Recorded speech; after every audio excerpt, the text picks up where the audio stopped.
Hey everybody, what is going on? I am Maximus Rex, and once again, this is Big Baby Reviews, but a special edition comics haul, Big Baby Reviews. So we are looking at basically my latest comic book purchases, and I'll just quickly explain my strategy before we do that. When I go to buy comics, I'm looking for reader copies, not super mint copies.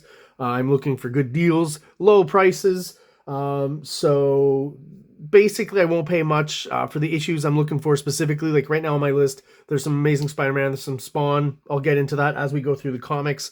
I don't want to pay more than $10, right, for most issues. If I can pay under, get like $8, $7, $6, all that's great. I'll usually pick those up as I'm looking for vintage kind of 90s comics and also 70s comics from Jack Kirby. We'll see more examples of that in the haul, obviously.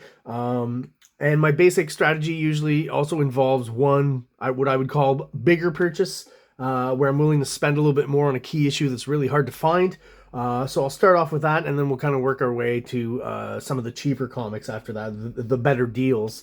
So without further ado, what was the biggie this time? And when I say major purchases, I don't know what you guys out there are willing to spend on a comic you really want, but I mean, my threshold for that is not very high. I don't want to pay like in the hundreds even, not even close. If I can pay, like I said, under $10, that's what I'm going for. But in this case of this comic here, this is the biggie.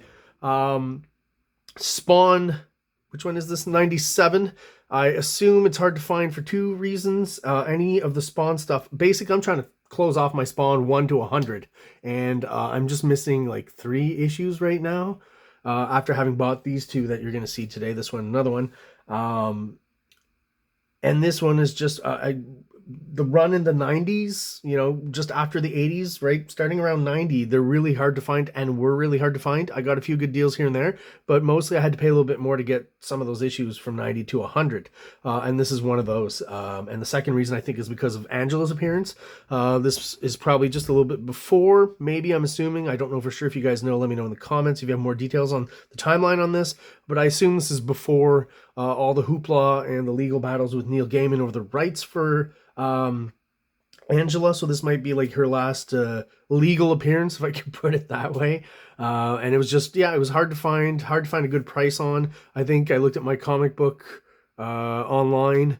It was 16. It was a little cheaper, 17, but that's American. And when it gets switched over and with some of the shipping and bundling it with other comics, it would have been more expensive than $20. And I got a slight deal on my bundle as well at markcomichunter.com, one of the greatest places here in Montreal, or the greatest place to look for back issues, I think.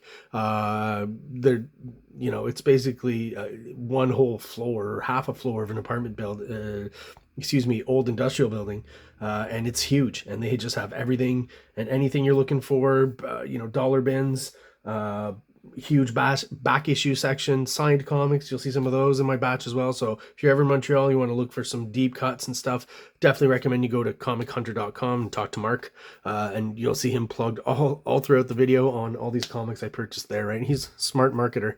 So that's basically to close off my Spawn collection. I'm still missing 77 is really hard to find for some reason. 95 and 99 is what's missing, and tack this on to my major purchase. Let's say like I went for $30 here, so even paying $10 for this was a pretty good deal because it's in the 90s, and that's why I decided to pick it up and not miss out on it, and maybe someone bought it and next time I go it's not there anymore, because sometimes I'll do that. See, or sometimes he gets a copy, it's been sold, but he gets a copy that's in slightly less better condition than this. He'll put it out for $6-7. That's where I'm going to pounce on that. So those are the heavy hitters. Like I said, happy to have gotten those for a fairly decent price. Like I said, just 3 more to close off that Spawn. And of course, that's being used for the reviews soon. We're about to jump into Spawn after I'm done with McFarlane's Spider-Man series. So yeah, that's why this. Staying in the McFarlane vein, and I do have to say, both those issues are the covers are inked by McFarlane. I don't know about the insides, but they're all penciled by Greg Capullo, who's an awesome artist. And I will be getting to reviews on Greg Capullo as well pretty soon. I'm right now on the hunt for those early Quasar issues even. So be on the lookout for some Greg Capullo reviews in the next few months, probably. Yeah, we still got a ways to go.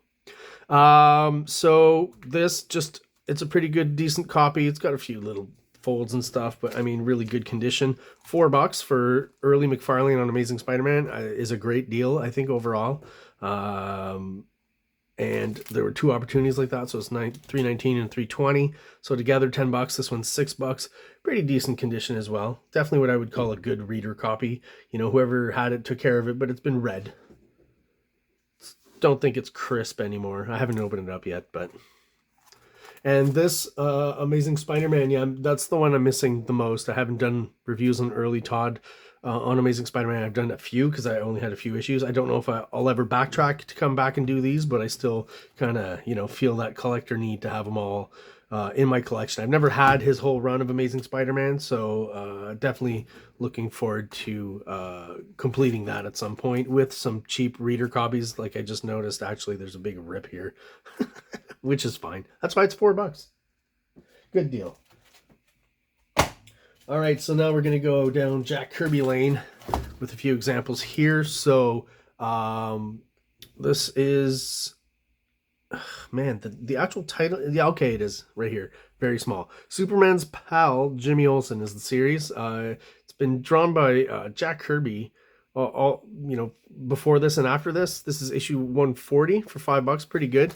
It's got a vintage, you know, let's open it up actually. Also because I'm curious about the art inside, because the cover just doesn't really represent much. Let's take this tape off. I always do that, even if it rips a bit of the bag. I hate when tape gets stuck to the comic and then you just, you know, ruin it more. So I used to not use bags, and now I've gone back to bags, but not tape. Let's leave that bag open, is my philosophy. If that could even be defined as a philosophy, but anyways, that's how I do it. Jimmy Olsen, let's look through it. Yeah, that's not Kirby at all. That's some bad color in there. Blue Superman hand. It's pretty funny. So this is probably some sort of reprint material. Yeah, this is like 50s Superman. Please tell me there's at least, oh, these guys and these concepts. Yeah, DC Comics, like that, this whole period basically that I'm looking at here, I literally have no interest in. Like, I've seen some of them and I've, you know, looked through them. It's just so, I don't know, so white bread, so clean, and yeah, there's just run of the mill. I'm trying to find all sorts of expressions to describe it. Oh man, you're gonna tell me there's gonna be no Kirby in this whole thing? I just buy this for nothing? I may have. And you guys are finding out with me. Well, at least it'll be complete in the run. And it's just $5, not the end of the world. Literally no Kirby in here. There's an ad. The magic of Kirby, but not in this comic. Forever People have some of those as well. Still on the hunt for a few of those.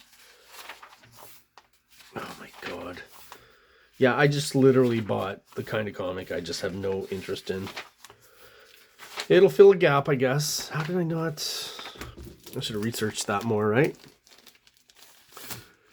Alright, well, $5. Not well spent. This, though, is a bargain, I think. Captain America and the Falcon, big white section, so it's a little, you know, it's got a little bit black kind of ink kind of sunk into it. I don't know if it's from the other side of the cover, another comic on top of it. Not in, you know, top condition, but pretty good reader, decent copy. $4, great deal. Some awesome Kirby. Love all the Kirby stuff from the 70s. Filling gaps there too is like stuff on Captain America. I'm looking for some Eternals, some Black Panther. Commandi, I literally just need one more issue 3. Mr. Miracle and Forever People. All the other stuff, I've got the New Gods, you know. Still missing a few Devil Dinos, issue 1 and 3. I love Kirby in the 70s. Kirby in the 70s is my favorite Kirby. Late 60s Kirby is awesome as well, right? Like, I'd certainly put it in the same period, but there's just something about all his 70s stuff that I just think is it goes from DC to Marvel to like independent stuff. It's great. Some of his greatest artwork too. All right, so another series that like I'll be reviewing at some point for sure is Martial Law. I found the first issue here for $3. Like, that's, you know, $2.75 Canadian is how much it cost in October '87 when it came out. So this is a quarter more. It's crazy. Um, yeah, Martial Law, if you don't know, is one of kind of those unsung series most people don't know about, but is fucking great.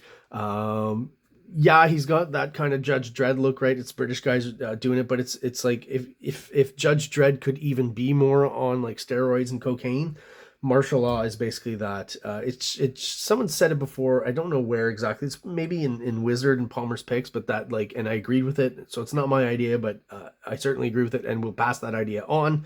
That Martial Law should be included in like all that superhero revisionist movement, I guess, that was coined in the 1980s. So, Dark Knight, Watchmen, all that kind of stuff. And I would definitely agree that Martial Law should definitely be thrown into that mix as that kind of deconstruction of the superhero. This is a really twisted series, so if you like that kind of stuff, Garth Ennis type stuff, I think this is where Garth Ennis got some of the inspiration for how he treats superheroes, right? Martial Law, and I've mentioned by Rick Veitch, Brat Pack really should be thrown in with Watchmen and Dark Knight, I think. The only reason they're not is that, they weren't published by Marvel and DC. They were published by Epic in this case, and later on other independent companies. But Rick Veitch, I think, is at that point is Tundra, but maybe self-published throughout that.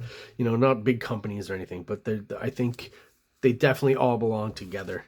And Martial Law is just, like I said, if you like that twisted superhero, if you're into like The Boys and stuff like that, you should definitely check it out.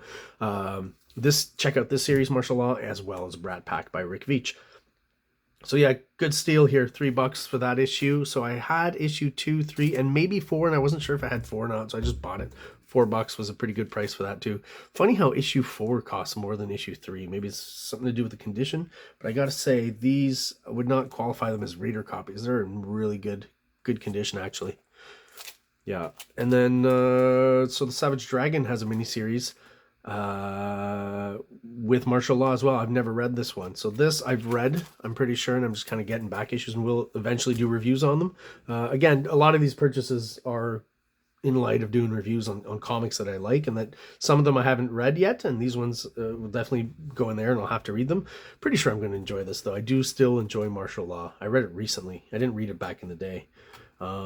So Martial Law, Savage Dragon, I'm intrigued and interested in seeing what's going on there. I hope and assume that Kevin O'Neill draws the insides.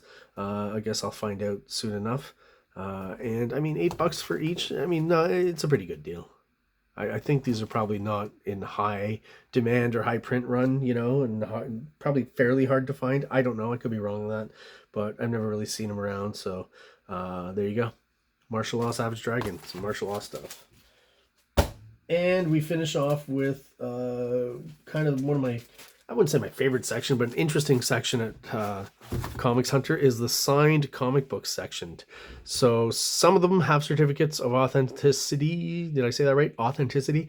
Some of them don't. So in the case of this, I mean, it kind of looks like what I've seen of Larry Stroman's signature. So if you know anything about this, or you have any kind of insider knowledge on Stroman's signature, you can tell me if you think that's real or not.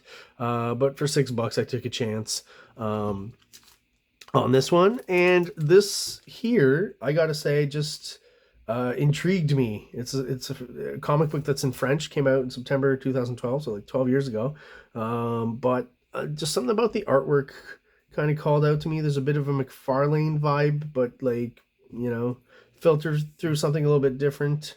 I just enjoyed the artwork, not so much the coloring, but like just the character and stuff. So I took a chance on it. I'll have a look inside, and more than likely we'll do a review for like Wildcard Sunday with something like this. But this is signed, like, as it's local, I'm pretty sure it is signed by all the real guys here. There's like 3 names, and $6 for just even already what's a pretty fat comic. So signed or unsigned, that's still a pretty decent price. I'm willing to pay a little bit more for, independent local artist comics, because, obviously they don't have the big overhead of these big companies to print up comics, the cost of it and all that. So we'll find out at some point if this was worth it. And talking about signed comics, I've gotten a few more at Mark's, and since my section is pretty close here, I'll just pull them out and show off. I don't know if it's showing off. Again, some of these do have certificates, some of them don't. So,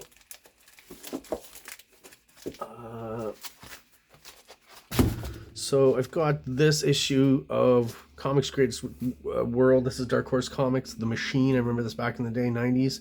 Looks like Mignola's signature. It's pretty close. Again, $6. All right, I'll take a chance. This one here, signed by Jay Lee, $6. It always seems to be in the same price range. If there's no certificate, they're somewhere around $6. I've already talked about this one in my review of this issue of The Incredible Hulk, Dale Keown Day. And hadn't realized that I'd actually, I guess, at some point picked up this issue also signed by Larry Stroman. So maybe we can compare both signatures there. And this is fun because it is also the first kind of issue that he comes in, and there's a new direction in X Factor, right? Hence the all new, all different, lifted from the X-Men originally, but thrown in here for X Factor and their unified kind of look that they got going here, which is pretty cool. It's like a different spin on the original X-Men costumes. I think it's good. It's got a 90s spin on it. Obviously, Larry Stroman is an artist I appreciate, so yeah, good stuff. All right, there you have it. We'll finish the haul off with comics I got like a year and a half ago, but there you go. Thank you for watching, everybody out there. I hope you're subscribed, and if you're not, please do so. It really helps out the channel. It's a small little quick second for you to do that, and helps get us out there to more people who are like-minded and like the same kind of content you do. If you have any questions, comments, let me know in the comments. Thank you so much for watching, and everybody out there, have a great day. King Comics presents Big Baby, Volume 1, Issues 1 to 13, 204 pages of story and art.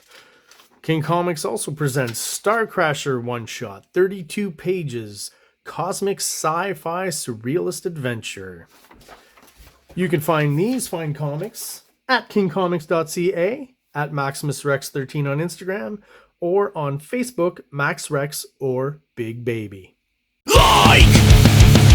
Subscribe!